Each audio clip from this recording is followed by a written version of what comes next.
আমাদের তো তারুণ্য নির্ভর দল, তারুণ্যকে আমরা শক্তি মনে করছি। আমরা মনে করি যে তারুণ্যের উপর বাংলাদেশের মানুষের সেই আস্থাটা আছে।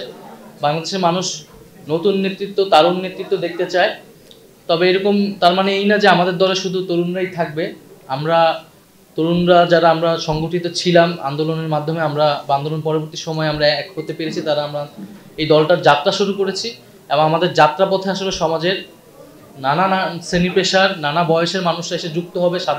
তাদের জন্য সেই সুযোগটি থাকবে, সেই স্পেসটি থাকবে।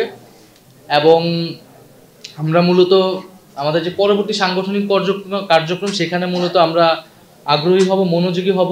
গ্রাম পর্যায়ে, তৃণমূল পর্যায়ে যারা আমাদের থেকে বয়স্ক আছে তাদের সাথে মিথস্ক্রিয়া করার, তাদের সাথে আলোচনা করার, তাদেরকে দলে টানার। এবং আমরা খুব শীঘ্রই, খুব দ্রুত সময়ের মধ্যে একটা উপদেষ্টা পরিষদ গঠন করব এনসিপির পক্ষ থেকে, যেখানে সমাজের বিভিন্ন শ্রেণী পেশার যারা সিনিয়র সিটিজেন রয়েছে তারা আসলে যুক্ত হবেন এবং এই রাজনৈতিক দলে কার্যক্রমে আমাদেরকে সহায়তা করবে।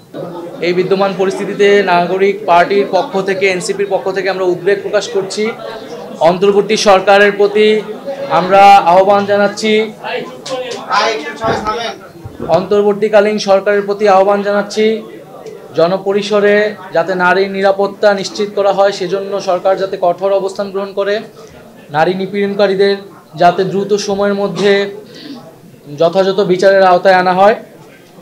আরেকটি বিষয় হচ্ছে, আপনারা দেখেছেন গতকাল রয়টার্সের যে ইন্টারভিউ, সেটা নিয়ে হয়তো অনেক প্রশ্ন আপনাদের আছে, সেটা হয়তো আমরা প্রশ্ন উত্তরের সময় জানবো। সেখানে কিছু মিসকোট হয়েছে বা ভুল অনুবাদ হয়েছে। যেমন আমি বলেছিলাম যে আমাদের আর্থিক বিষয়ে আসলে সমাজের যারা সচ্ছল মানুষ, আমাদের যারা সচ্ছল সদস্য এবং শুভাকাঙ্ক্ষীরা রয়েছে, তারা মূলত আমাদেরকে সহযোগিতা করে। এবং আমরা একটা ক্রাউড ফান্ডিংয়ের দিকে যাচ্ছি, অনলাইন এবং অফলাইন কেন্দ্রিক।